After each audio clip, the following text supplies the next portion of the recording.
بسم اللہ الرحمن الرحیم۔ میرے چاہنے والوں، آج آپ سے ایک ضروری بات شیئر کرنا چاہتا ہوں۔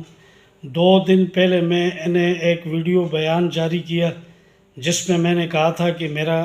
سیاست سے آئندہ کوئی تعلق نہیں ہے اور سیاست سے میں کنارہ کشی کر رہا ہوں۔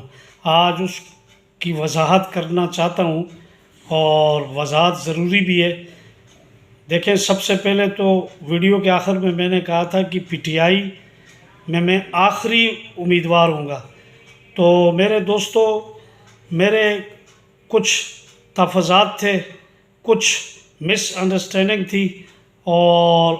کچھ ایسی چیزیں تھیں جو میرے علم میں بعد میں آئی، اور سب سے بڑھ کے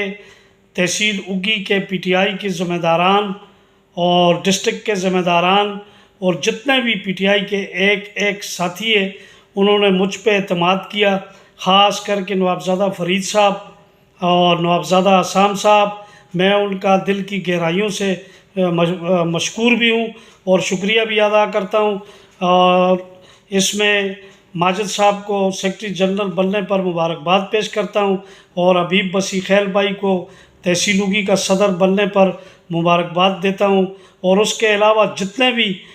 پی ٹی آئی کے ساتھی ہیں جن کی تنظیم 9 آج ہوئی ہے، سب کو دل کی گہرائیوں سے مبارکباد دیتا ہوں، اور ساتھ اپنی پارٹی میں ایک عہدہ دیا ہے نائب صدارت کا، اس کا بھی میں ایک کارکن کا اور خاص کر کے عمران خان صاحب کا دل کی گہرائیوں سے شکریہ ادا کرتا ہوں۔ میرے تحفظات اور میری جو ناراضگی تھی وہ دور ہو گئی۔ سیاست میں ایسی چیزیں چلتی رہتی ہیں کہ ایک کارکن اگر ناراض ہوتا ہے تو اس کو اسی طرح راضی کیا جائے جس طرح مجھے راضی کیا ہے۔ باقی بھی پارٹی کے اندر اگر کوئی ساتھی، کوئی کارکن ناراض ہے تو انشاءاللہ ان کو بھی ہم راضی کریں گے، اور آنے والے وقتوں میں انشاءاللہ پاکستان تحریک انصاف کے چیئرمین عمران خان کے ساتھ چٹان کی طرح کھڑے ہیں اور کھڑے رہیں گے۔ اس کے علاوہ میں اپنی فیملی کے ایک ممبر کا، خاص کر کے طاہر خان، شبیر خان کا شکریہ ادا کرتا ہوں کہ وہ دن رات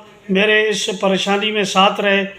اور بھی فیملی کا ایک ممبر، خاص کر کے یو سی چیئرمین ملک صابر صاحب نے خصوصی طور پہ فون کیا مبارکباد کا۔ چیئرمین صاحب، آپ کو بھی اللہ عزت دے۔ باقی جتنے میرے دوست ہیں، جس نے مجھے فون کیا ہے،